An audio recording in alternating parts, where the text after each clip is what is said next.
I've been going non-stop, working on the audiovisual version of the real Universal Empire as well as editing the manuscript. Here's a sample of Chapter 1, which you can expect in your inbox once the book is published, if you're a member. After arriving at conclusions on the historical farrago my work exposes, everything I get exposed to strengthens it. Not one person has presented anything that would change my mind, which is an easy task if you have facts that contradict anything I've published, because it's not in my interest to disseminate erroneous information. Those who establish facts are a rare breed. I wouldn't change my position based on the opinions of someone who hasn't done the work, the same way I wouldn't take health advice from someone who is unhealthy. That's a good thing for my readers because it indicates I'm establishing facts, like an affidavit in court, which is basically my only initial goal. There is much more I will do if my work is able to gain a wider audience. But, if not, I'm satisfied with what I've done so far. Eugene Goblet d'Alviela wrote, Mig. Sim. Page 247, India, up to the Mahometan conquest, did not live in the isolated condition to which historians were long pleased to relegate it.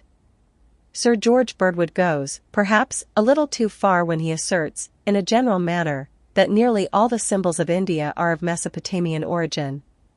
Journal of the Royal Asiatic Society, London, 1886, Volume 18, page 407.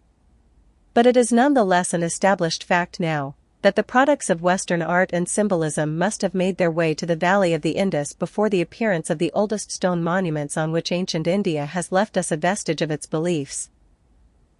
I think Birdwood is spot on, and he's observing the obvious cultural diffusion that comes from Europe and North Africa, through Mesopotamia, and then to India.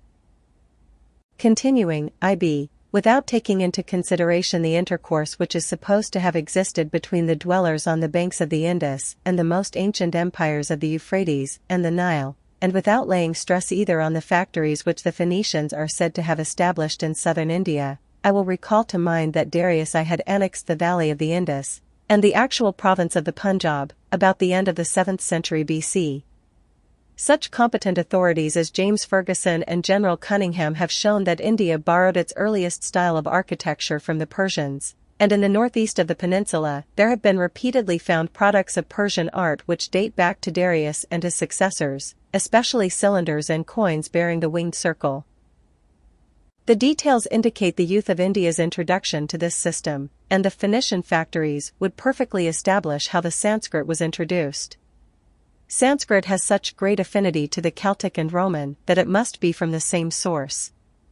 In my upcoming book, The Real Universal Empire, I'll demonstrate the likelihood of the Phoenicians being Etruscan navigators, who were Celtic, which will resolve all of the cultural diffusion great scholars have noticed throughout the centuries, but couldn't quite pinpoint the source.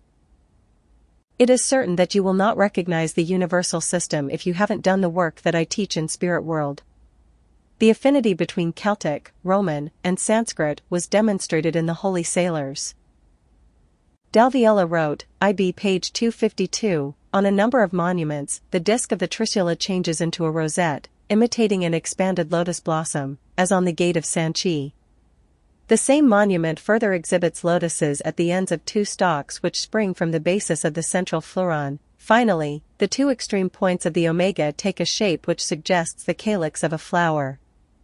We have already shown the solar character of the lotus in the symbolism of the Hindus.